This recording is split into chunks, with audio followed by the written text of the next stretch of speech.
अर्जुन और कर्ण के बीच युद्ध हो रहा था। कर्ण के प्रहार का अर्जुन के रथ पर कोई असर नहीं हो रहा था। ये देखकर अर्जुन को लगा कि कर्ण के बाणों में शक्ति नहीं है।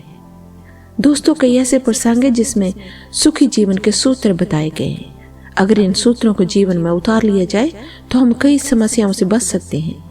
आज हम ऐसी ही एक कहानी आपके लिए लेकर आए हैं। अहंकार से जुड़ा महाभारत का एक प्रेरक प्रसंग।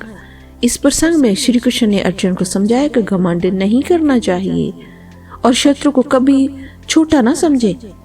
अर्जुन और कर्ण के बीच युद्ध हो रहा था। दोनों ही योद्धा पूरी शक्ति से लड़ रहे थे। अर्जुन के बाण के कर्ण के रथ पर लगते तो उसका रथ 20-25 हाथ पीछे खिसक जाता था, जबकि कर्ण के प्रहारों से अर्जुन का रथ थोड़ा सा ही पीछे खिसकता था। अब कर्ण का बाण अर्जुन के रथ पर लगता तो श्री कृष्ण उसकी प्रशंसा कर रहे थे, लेकिन अर्जुन के प्रहारों पर वे चुप रहते। श्री कृष्ण के मुख से कर्ण की प्रशंसा सुनकर अर्जुन से रहा नहीं गया। उसने श्री कृष्ण से पूछा कि हे केशव, जब मेरी बाण कर्ण के रथ पर लगते हैं तो उसका रथ बहुत पीछे खिसक जाता है, जबकि उसके बाणों से मेरा रथ थोड़ा सा खिसकता है।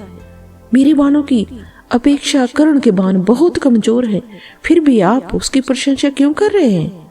श्री कृष्ण ने जवाब दिया कि तुम्हारे रथ पर मैं स्वयं बैठा हूँ।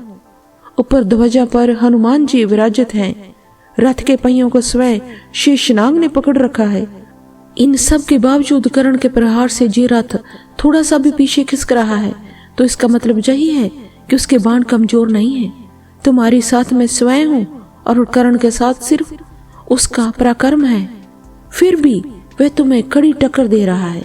इसका मतलब यह है कि कर्ण बिल्कुल भी कमजोर नहीं है। ये बातें सुनकर अर्जुन का घमंड टूट गया।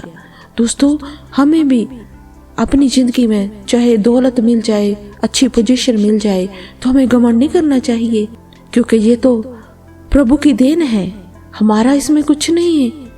और हम घमंड करके जिसको नहीं मिला तो उसको हम दुख देते हैं, तो वो देख रहा है। हमें कभी घमंड नहीं करना चाहिए और प्रभु का धन्यवाद करना चाहिए। उन्होंने हमें अच्छी जिंदगी दी है, जॉब दी है, परिवार दिया है, दोस्त मित्र दिए हैं, तो हमें धन्यवाद करना चाहिए हर समय।